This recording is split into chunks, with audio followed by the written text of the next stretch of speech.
There is a fascinating hadith in which the Messenger of Allah said that the day of judgment would not come until Muslims fought a people whose faces would be broad like shields, whose eyes would be small, whose noses would be flat, and whose shoes would be made of hair. At the time, nobody knew who these people were, but centuries later, the Muslim world would come face to face with an army that seemed to match this description perfectly.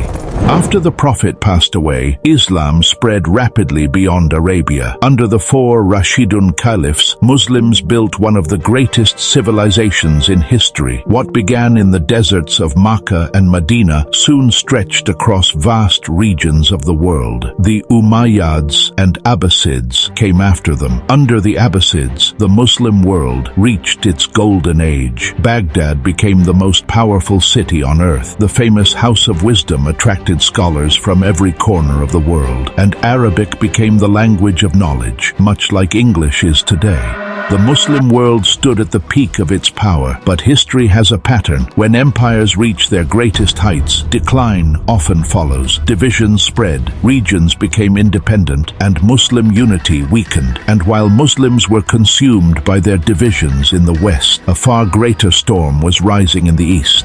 Far away in Mongolia, a boy named Temujin was growing up. The world would later know him as Genghis Khan. He united the Mongol tribes and created one of the most powerful military forces in history. His armies moved with terrifying speed and conquered kingdom after kingdom. When ambassadors sent to the Khwarezmian Empire were killed, Genghis Khan launched a devastating invasion. Entire cities disappeared. Millions died. Muslim lands that had flourished for centuries were left in ruins. Even after Genghis Khan died, the empire continued expanding. Then came the greatest disaster of all, Baghdad. In 1258, Halagu Khan marched toward the capital of the Abbasid Caliphate. Many believed Baghdad could never fall, but they were wrong. The city was overrun, the Abbasid Caliph was killed, and one of the greatest centers of knowledge in human history was destroyed. Historians describe the Tigris River turning black from the ink of books thrown into the water and red from the blood of those who were killed. Baghdad suffered a catastrophe that shocked the world.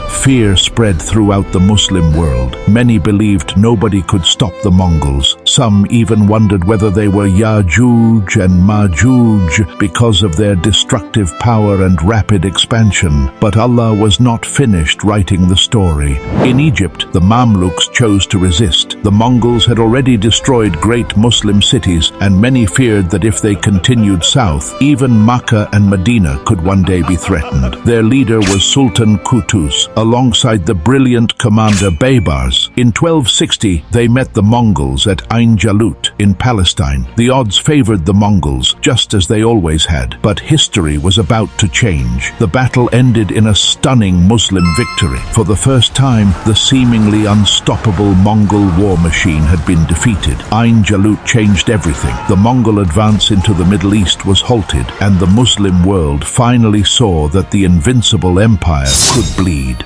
Then, something remarkable happened. Many Mongols eventually embraced Islam. The descendants of the same warriors who once destroyed Muslim cities later carried Muslim names, built mosques, and became part of Muslim civilization itself. Perhaps that is the greatest lesson of all.